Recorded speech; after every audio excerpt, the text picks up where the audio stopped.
오늘 하나님께서 우리에게 주신 말씀은 열왕기하 3장 11절로 12절의 말씀입니다. 열왕기하 3장 11절로 12절의 말씀입니다. 열왕기하 3장 11절로 12절의 말씀 다 찾으신 줄 알고 다 같이 한 목소리로 합독하겠습니다. 여호사밧이 이르되 우리가 여호와께 물을 만한 여호와의 선지자가 여기 없느냐 하는지라. 이스라엘 왕의 신하들 중에 한 사람이 대답하여 이르되 전에 엘리야의 손에 물을 붓던 사밧의 아들 엘리사가 여기 있나이다 하니, 여호사밧이 이르되 여호와의 말씀이 그에게 있도다 하는지라. 이에 이스라엘 왕과 여호사밧과 에돔 왕이 그에게로 내려가니라. 아멘. 참 좋으신 주님의 평화가 새벽을 깨우는 모든 기도자들 가운데 함께 하시길 축복합니다. 오늘은 하나님의 바램이라고 하는 제목으로 열왕기하 3장의 말씀을 함께 나누겠습니다. 매일 성경의 본문은 열왕기하 3장 1절부터 12절까지의 말씀입니다. 3장 1절부터 3절까지는 죄에서 떠나지 않은 이스라엘의 여호람 왕에 대해서 이야기합니다.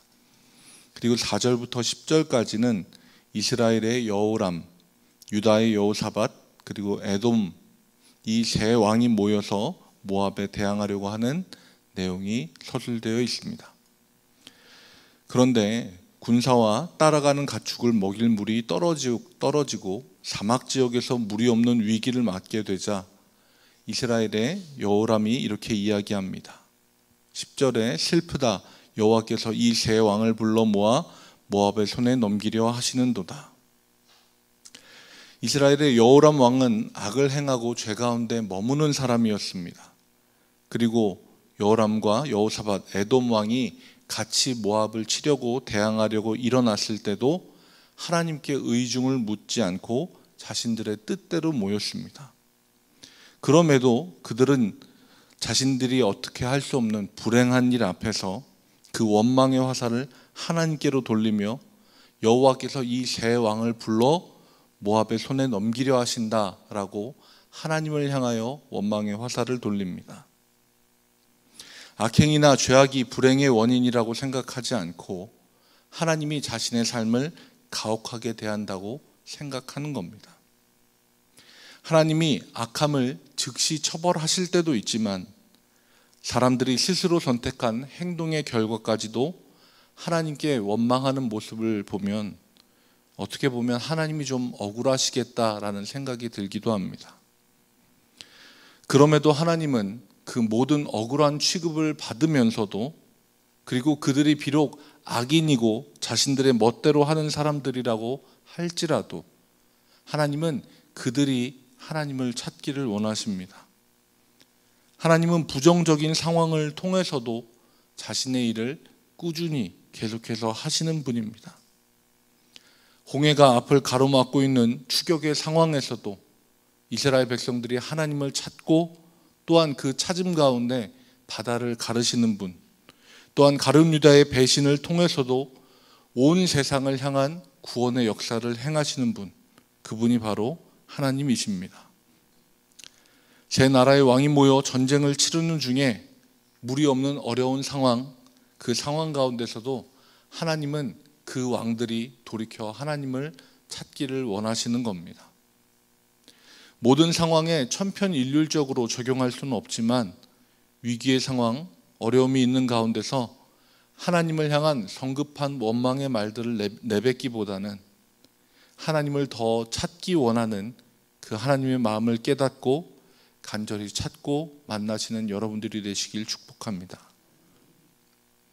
사막 지역에서 물이 없는 최대의 위기 상황에서 세 왕들이 해결 방법을 찾으려고 여호와의 선지자들을 수소문하기 시작합니다. 그러자 신하들 중 한 사람이 대답합니다. 11절 말씀, 전에 엘리야의 손에 물을 붓던 사밧의 아들 엘리사가 여기 있나이다.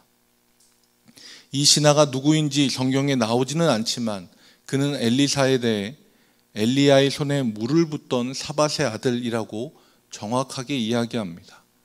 여기에서 물이라고 하는 것은 중요한 매개체가 됩니다. 북이스라엘, 남유다, 에돔이 연합하여 전쟁을 하려다가 멈추게 된 원인이 물이고, 그로 인해 하나님을 찾게 되고 엘리야의 손에 물을 붓던 엘리사를 만나게 되고, 그로 인해 물의 문제를 해결받게 됩니다. 어떤 신학자는 엘리사가 스승의 손에 물을 붓던 그 행위가 스승이었던 엘리야가 갈멜산에서 제단에 물을 붓던 사건과 연결해서 엘리사가 스승 엘리야의 능력을 이어받아 선지자의 역할을 감당하는 것으로 소개하기도 한다, 이렇게 해석합니다. 우리가 주의 깊게 보아야 하는 것은 남유다의 여호사밧이나 북이스라엘의 여호람 다 마찬가지로 하나님이 보시기에 악을 행하고 죄에서 떠나지 않는 자들이었지만 자신의 힘으로 할 수 없는 그 문제에 맞닥뜨렸을 때 하나님을 찾게 된다라는 것입니다. 사람은 누구나 하나님에 대한 감각을 가지고 태어납니다. C.S. 루이스라고 하는 기독교 변증가는 사람의 마음속에 하나님만이 채울 수 있는 원초적인 그리움이 존재한다라고 표현합니다. 악을 행하고 죄에서 떠나지 않는 사람이라고 할지라도 사람이기 때문에 하나님에 대한 영적인 감각이 있습니다. 그래서 엘리사에 대해서 들었을 때 12절에 여호와의 말씀이 그에게 있도다라고 답합니다. 여기에서 여호와의 말씀이라고 하는 단어는 떼바르라고 하는 단어입니다.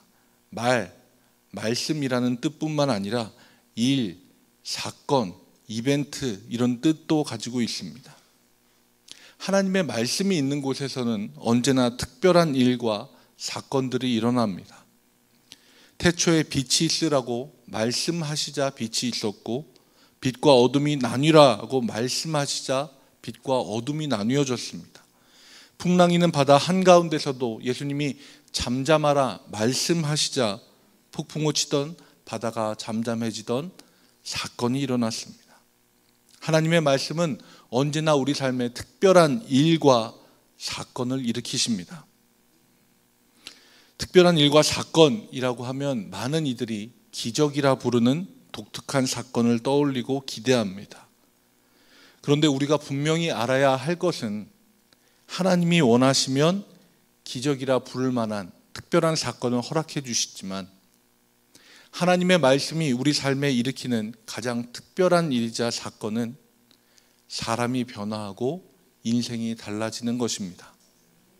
죄에 빠져 살던 사람이, 악을 행하던 왕이 하나님의 도우심을 구하고 하나님을 찾게 되는 것입니다. 이것이 진짜 기적이고 사건입니다. 그리고 이런 사건은 지금도 우리의 삶에 곳곳에서 일어나고 있습니다.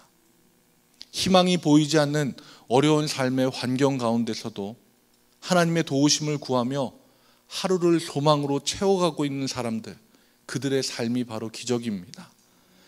악한 마음을 품고 전혀 변하지 않을 것 같던 사람이 하나님의 사랑을 경험하고 말씀을 마음에 새기고 그 말씀에 따라서 전혀 다른 인생을 살아가기 위해 몸부림치는 것, 그것이 바로 기적입니다.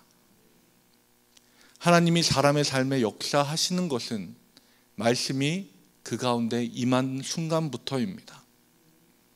악한 왕들, 그들이 3명이나 모여서도 해결할 수 없었던 문제도 하나님의 말씀이 엘리사에게 있다는 것을 인정하는 순간 자신들의 뜻대로 향하던 전쟁터가 아니라 하나님의 말씀이 임한 선지자를 향하여 발걸음을 옮기게 됩니다. 새벽에 주님 앞에 나와 우리 힘으로 어찌할 수 없는 일들을 내어놓고 간구하고 우리는 기도합니다. 하나님은 모든 상황에서 하나님 자신을 찾기를 원하십니다. 그리고 하나님은 말씀으로 특별한 일과 사건을 통해 우리 삶에 관여하길 원하십니다. 이 시간 함께 기도할 때 하나님께서 우리 삶에 말씀으로 특별한 일과 사건으로 역사해 달라고 함께 기도하며 하나님 한 분을 간절히 바라고 원하고 간구하며 만나는 모든 기도자들이 되시길 주님의 이름으로 축복합니다. 기도하겠습니다. 참 좋으신 주님, 모든 상황 속에서 주님을 찾게 하시니 감사합니다. 하나님을 간절히 바라고 소망하오니 우리에게 말씀하여 주시고 그 말씀으로 내 삶에 특별한 일과 사건이 일어나게 하옵소서. 기적이 필요하다면 기적을 베풀어 주시고 삶의 변화가 필요하다면 변화의 역사가 있게 하옵소서.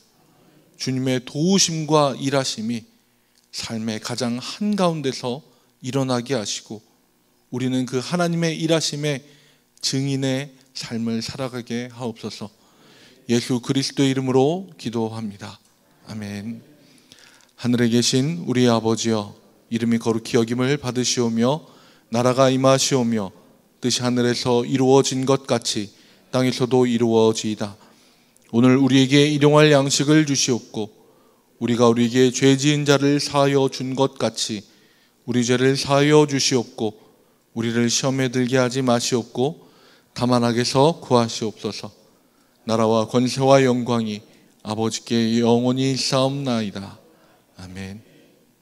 주님의 이름을 한번 부르고 함께 기도하겠습니다. 주여